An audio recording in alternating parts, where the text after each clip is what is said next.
Halo, umat Katolik, umat non-Katolik, umat yang sudah lokal dan tidak lagi jadi Katolik, dan mereka yang sedang berupaya untuk menjadi katekumen dan masuk sebagai anggota gereja Katolik dimanapun berada. Selamat datang di Kamar Kosong bersama saya Samuel, mantan pastor. Ini menarik ketika pastor bicara mengenai ekosistem. Ya. Berarti sejak awal pastor sudah sadar bahwa ini harus jadi ekosistem yang benar gitu ya. Karena menurut pandangan kami atau pandangan orang-orang awam dan apa yang juga terjadi sekarang ini di dunia, keprihatinan orang terhadap lingkungan hidup dan bumi yang makin rusak. Ini kan persoalannya bahwa ekosistem itu tidak terkelola, tidak tertata dengan baik.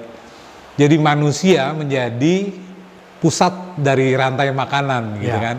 Coronanya dia berada di atasnya, sementara alam itu menjadi hamba-hamba yang melayani. Sementara kan ekosistem tidak begitu.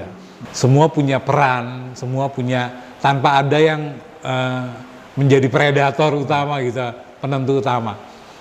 Saya melihat secara sangat kasar begini, Pastor. Gereja itu punya apa, tata hierarki, sehingga ada, zaman dulu ada orang bilang Roma locuta causa finita gitu.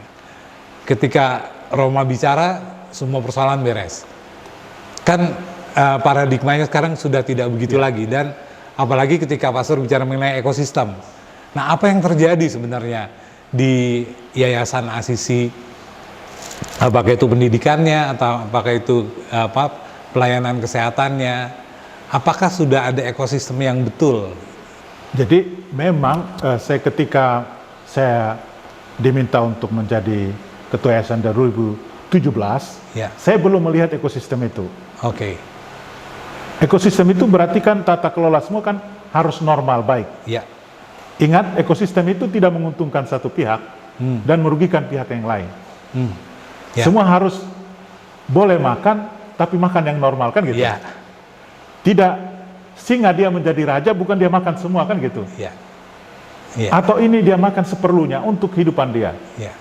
Dalam konsep itulah pendidikan Asisi ketika saya menjadi ketua yayasan, saya ingin bangun sistem itu.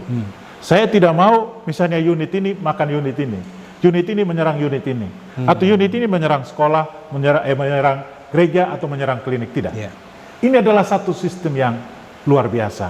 Karena itu ketika saya sebagai ketua yayasan, sekaligus Romo Rekan waktu itu, jadi saya ketua yayasan duluan, Mas. Waktu saya masih kuliah hukum, saya diminta jadi ketua yayasan. Baru Romo Rekan kan baru muncul 2019. Itu saya ingin membangun suatu ekosistem yang baik, bahwa sekolah itu mendukung gereja, gereja mendukung sekolah, sekolah mendukung klinik, klinik mendukung sekolah. Itulah namanya ekosistem itu sendiri. Jadi tidak saling menghancurkan, tidak saling mengganggu, tidak saling menggesek.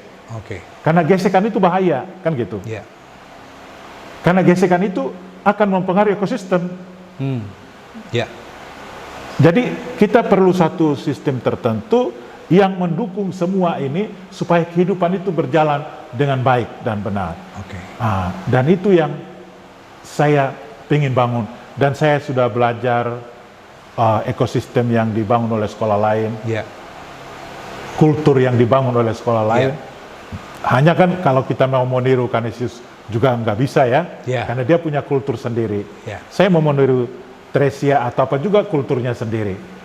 Tapi saya ingin membangun kultur Asisi berdasarkan spirit dari Fransiskus Asisi sendiri. Fransiskus kan minta kami, Fransiskan, pergilah perbaikilah gerejaku. Dalam konsep itu ketika saya masuk Asisi, memang ada yang rusak. Ada yang hancur. Ada yang ini, ada yang ini. Tapi kata, perbaiki gerejaku, perbaiki sekolahku, perbaiki klinikku. Dan konsep itu yang selalu hidup di dalam dari 2017 sampai dengan sekarang. Pergilah perbaiki gerejaku. Perbaiki berarti ada sesuatu yang sudah ada yang belum sempurna, kan gitu. bukan sesuatu yang wah, yang sudah ada. Ya. Berarti yang dibangun itu adalah sesuatu yang memang harus diperbaiki supaya ekosistem itu berjalan lagi dengan baik. Oke. Kita bukan menara gading, Ya. bukan sesuatu yang mewah, satu yang ini, satu yang itu, kan gitu. Ya. Dan ingat yang sekolah di Assisi itu, Mas, itu kan menengah ke bawah.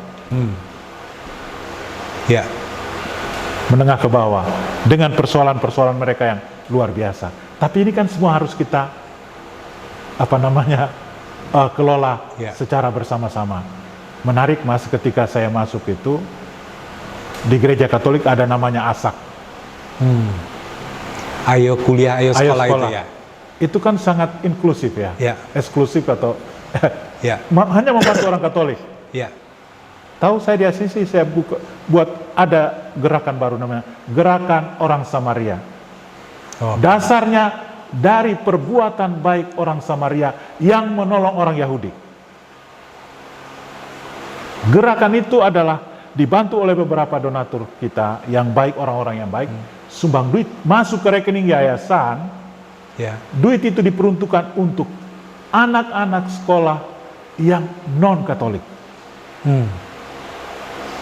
Saya mayoritas non-Katolik, saya sekolah di sana. Ya. Tapi saya perlu bantu mereka. Ya. Dan itu saya bangun sistem itu. Itulah namanya ekosistem. Ekosistem bukan berarti saya hanya tolong orang Katolik. Ya. Karena sekolah itu bukan dibangun untuk orang Katolik. Iya, betul. Sekolah itu dibangun untuk anak-anak yang memang mau datang sekolah di situ.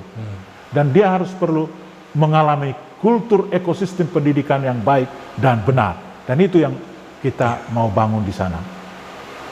Nah, karena itu ketika ada persoalan ini memang saya sendiri merenungkan bahwa mungkin ada sesuatu yang belum sempurna mungkin di dalam diri saya atau di dalam diri ekosistem yang kita bangun ini, kan gitu. Iya. Atau mungkin terjadi gap pemahaman mengenai ekosistem itu sendiri, Pastor. Iya, saya mungkin bisa saja. Bisa saja bahwa ada ketidakpahaman. Iya. Atau ada kepentingan-kepentingan tertentu yang bisa mengganggu ekosistem ini ya, gitu. Mungkin raja hutannya mungkin terlalu kuat dia, sehingga bisa mempengaruhi ekosistem ini, kan gitu. Seharusnya kan dia kalau mau makan raja hutan itu kan makan yang normal, kan gitu. Karena pendidikan itu bukan seperti dunia rimba yang begitu, dia memang harus ada keteraturan. Yang kita didik dan bina itu kan anak-anak, generasi ke depan. Makanya saya bilang sekolah calon pemimpin besar. Yang kita siapkan itu anak-anak untuk ke depan, bukan hari ini. Kita didik di hari ini, tapi kita panen itu mungkin 20 tahun ke depan, 15 tahun ke depan. Jadi sekarang belum ada hasilnya. Tapi saya percaya kalau kita bangun kultur sistem, ekosistem yang baik di sini, ke depan, Mas, kita bisa menguasai Indonesia, menguasai dunia dengan kita kirim orang-orang yang luar biasa baik dan hebat, kan gitu. Mundur ke tahun 2017, Pastor. Ketika Pastor pertama kali menangani yayasan, tantangan yang paling besar apa itu? Tantangan yang paling besar adalah tata kelola keuangan. Lalu kita tidak punya kultur pendidikan itu. Jadi masa sekolah tidak punya kultur ya, tidak punya ciri khas, tidak punya cita-cita bersama. Tata kelola keuangan agak kacau. Karena itu ya kayak Iwan Fals atau Frankie yang perahu negeriku bocor, kan gitu. Itu dibenahi. Lalu fasilitas kita adakan, kita perbaiki. Semua ini bukan untuk keuntungan. Yang dicita-citakan pertama adalah semua yang kita sediakan ini untuk membangun anak-anak yang dipercayakan Tuhan untuk datang, diam, tinggal, hidup bersama di Assisi. Pastor boleh tahu yang paling resisten dulu pihak siapa, pihak mana ketika pertama kali akan diperbaiki sistem ini? Itu kan ada berbagai macam kepentingan orang perorangan. Jadi kita kan berhadapan dengan kepentingan orang perorangan yang mungkin terlalu dominan. Atau kepentingan kultur-kultur tertentu yang terlalu dominan. Ya. Dan itu yang kita bersihkan. Bagi saya itu nggak boleh. Nggak boleh. Kita harus punya kultur yang namanya kultur asisi. Ya. Makanya moto yang saya bangun dulu itu kan, be a brother for all. Walaupun orang debat for all, kayak to all, saya nggak penting gitu kan gitu. Ya. Yang sepenting adalah kita membangun kultur persaudaraan ini. Jadi saya sebagai ketua yayasan bukan sebagai penguasa, Mas. Oke. Tidak boleh. Saya adalah ketua yayasan untuk semua, menjadi bapak bagi semua kan gitu. Ya. Jadi sapaan, sentuhan, atau kita lakukan bukan untuk kepentingan saya, Ya. tapi kepentingan semua. Karena itu kita wajibkan misalnya TK harus bagus, SD harus bagus, SMP bagus, SMA bagus, SMK bagus, Oke. klinik harus bagus, gerejanya bagus. Supaya kita ini sama-sama kita. Ya. Dari sisi bisnis, mana yang paling menguntungkan dalam tanda kutip, sekolah atau klinik? Karena kan mau tidak mau sebuah institusi itu kan harus punya keuntungan, Mas, untuk kelangsungan hidupnya. Jadi memang kalau pendidikan sudah mulai jadi, Ya. nanti kita bisa panen kemungkinan 2-3 tahun ke depan. Oke. Udah ada, karena kita udah siapkan semua. Klinik baru mulai disentuh. Dan kebetulan kita punya kepala klinik yang punya inovasi yang baik, dan saya dukung 100%. Coba Mas periksa itu, paroki di Jakarta itu belum tentu punya klinik loh. Ya. Ya. Klinik yang resmi ya, saya itu klinik resmi. Klinik Pratama yang resmi. Kita punya anggota BPJS cukup banyak, 7.000 lebih. Kita baru, mereka penilaian dari pemerintah itu. Akreditasi, ya. Akreditasi. Kita paripurna. Oke.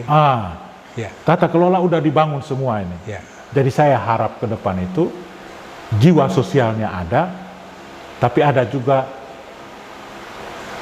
pemasukan untuk proses ke depan. Ya. Saya kira nanti lebih terjamin. Ya, betul. Kelihatan dari mana, Mas? Kepercayaan orang kepada sekolah dan klinik itu lagi tingginya. Berarti kan, mengapa orang percaya? Berarti orang tahu di situ ada sesuatu yang baik. Ya. Kalau tidak baik, orang tidak datang. Ya. Dulu murid saya tidak sebanyak sekarang. Ya.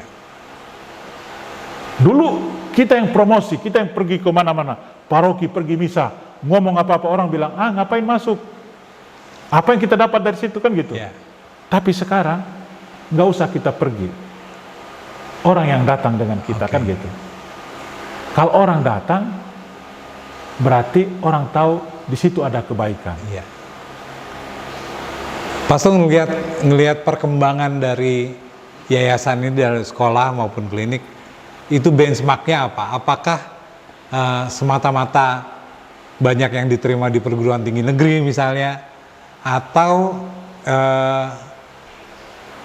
sekolah ini punya manfaat bagi masyarakat sekitar? Saya pertama, saya lihat itu dari output dulu. Oke.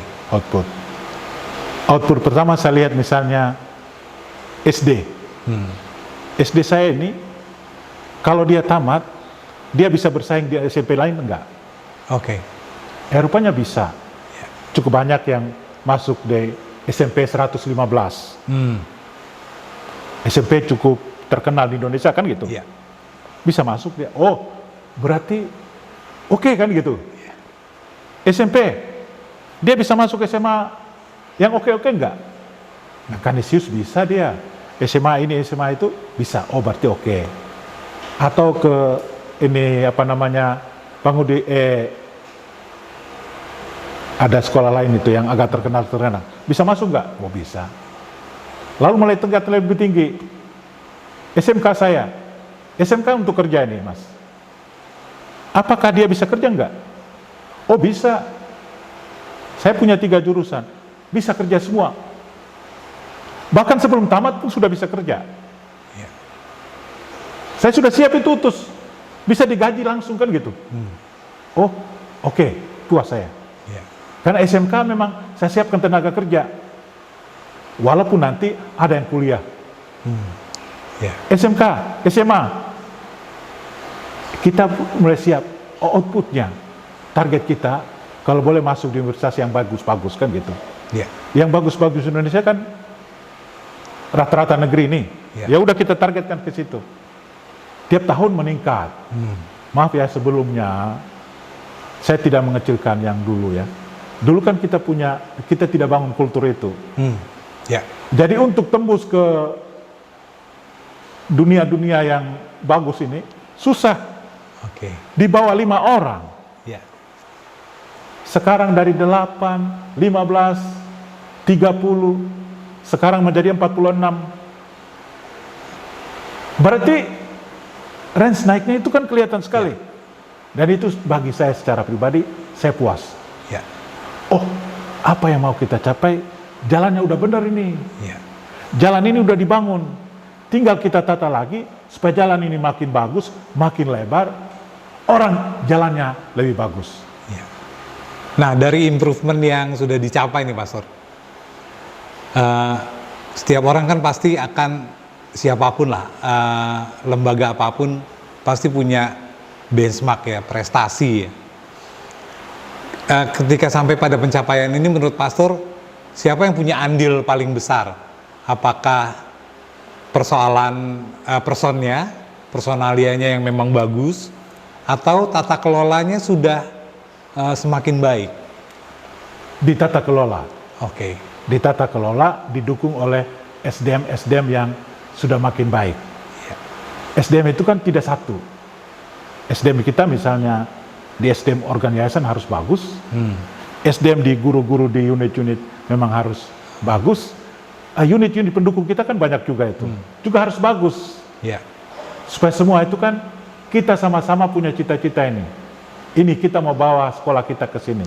Kita mau bawa klinik kita ke sini. Kan didukung harus oleh semua ini. Tidak satu orang. Ekosistem kan bukan kerjaan satu orang. Oke. Tapi kerjaan banyak orang yang membangun sistem itu. Ya. Nah, Jadi pertanyaan tadi, apakah satu orang? Enggak juga. Saya sebagai ketua yayasan bukan punya andil besar di situ. Hanya saya harus menjamin supaya ekosistem itu berjalan. ya. Jadi bukan karena saya yang punya apa, enggak. Saya harus menjamin itu. Otak saya harus menjamin itu, tenaga saya harus menjamin itu. Karena itu Mas, kalau ada masalah, misalnya terkait dengan pihak luar, kalau misalnya kita di unit nggak sanggup, saya harus turun Mas. Ya. Saya harus bela tim saya. Ya. Saya tidak boleh biarkan dia sendirian. Karena itu saya harus turun. Bila perlu kalau orang tembak, itu tembaknya saya, bukan tembaknya tim saya kan gitu. Oke. Ya. Tim saya harus saya lindungi. Ya. Dan itu dari tahun 2017 sampai dengan 2024 sekarang 25 ini, saya selalu di depan Mas. Kalau ada apa-apa, saya sampaikan ke kita yang maju. Kita ambil take over masalahnya, kita tangani. Oke. Walaupun kadang ada orang bilang, wih, kenapa sih Romonya harus turun tangan? Tidak, itu tugas saya. Harus. Ya. Bukan berarti tidak ada delegasi ya? Tidak, kita udah delegasi, tapi kerumitan makin tinggi, kita harus turun. Karena mereka perlu dilindungi. Oke. Kan gitu. Iya. Nggak bisa dibiarkan sendiri. Ya. Tapi selama proses ini berlangsung, pernah ada semacam kaderisasi nggak Pastor? Maksudnya talent pooling gitu ya, artinya seseorang akan menduduki jabatan tertentu pada waktu tertentu dan itu sudah disiapkan. Memang di kultur pendidikan sistem di ekosistem kita, misalnya kayak di yayasan-yayasan paroki itu lemah. Oke. Kita tidak punya sistem itu. Harusnya itu kita punya mekanisme sistem untuk membangun kultur itu. Jadi kita punya kader, siapa nanti di posisi ini, siapa posisi ini. Kayak sekarang misalnya di unit-unit, saya coba untuk membangun kultur itu ya. Saya mulai naikkan orang ini duduk di sini. Tapi pada saat tertentu saya nggak bisa berani ngambil putusan itu, karena rupanya belum siap. Oke. Iya. Belum siap. Iya. Karena itu memang kelemahan. Iya. Beda kalau misalnya kultur itu di yayasan-yayasan punya kaum berjubah. Iya. Biasanya rata-rata dia sudah punya kultur untuk dia siapkan tenaganya gitu. Iya. Kalau kita di paroki memang agak lemah untuk hal itu. Misalnya di kultur untuk organ yayasan aja, kita tidak punya suatu mekanisme untuk merekrut orang-orang yang punya kemampuan, punya dedikasi untuk membangun yayasan.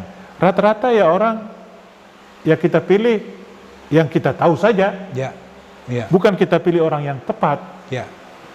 Kadang-kadang kita pilih ya udah dia yang mau bekerja, padahal belum tentu punya kemampuan. Betul. Maaf, yang menangani yayasan itu kan bukan menangani hal yang sepele, apalagi pendidikan dan kesehatan. Salah urus, kacau. Betul. Lihat Mas, coba cek di Keuskupan Agung Jakarta aja, sekolah-sekolah paroki banyak yang tutup. Kita bersyukur Asisi adalah salah satu sekolah paroki yang dulu SMK-nya mau tutup, Mas. Saya pas sebelum naik itu mau tutup itu. Muridnya nggak sampai 100. Lalu kita mulai lengkapi. Sekarang udah 150-an. Lumayan kan? Berarti kan apa yang salah? Berarti kultur kita, sistem kita, atau ekosistem itu kita belum bangun yang baik dan benar. Kalau Mas tadi, kita belum punya kader-kader yang kita siapkan dengan baik. Karena mungkin menurut gereja atau mungkin menurut pandangan orang bekerja di yayasan Katolik, bekerja di yayasan gereja itu yang dibutuhkan hanya pengabdian mungkin ya. Ini kelemahan. Maaf ya. Di yayasan itu tidak boleh pengabdian. Itu kultur intelektual ya, yang memerlukan keahlian. Jadi Mas kalau pilih orang yang hanya mau mengabdi, hancur. Pastor, maaf saya potong. Saya sejak awal kita bicara, saya melihat ada sesuatu yang sangat kuat di visinya Pastor itu, yang kalau saya simpulkan mungkin juga salah, tapi kira-kira semacam knowledge management, manajemen pengetahuan, Pastor. Itu yang menurut saya tidak ada atau belum ada pada lembaga-lembaga sosial Katolik yang biasanya ya pengabdian itu tadi semata-mata. Karena saya melihat Pastor pertama kali bicara mengenai ekosistem, bicara mengenai meritokrasi ya, seberapa orang kompeten dan harusnya dia berada pada posisi mana, bagaimana sebuah growth itu, pertumbuhan itu dirancang gitu kan harusnya. Nah, itu kan butuh sebuah manajemen pengetahuan yang benar. Saya melihat mungkin di sekolah Katolik sekarang saya nggak tahu apa yang terjadi, tapi dulu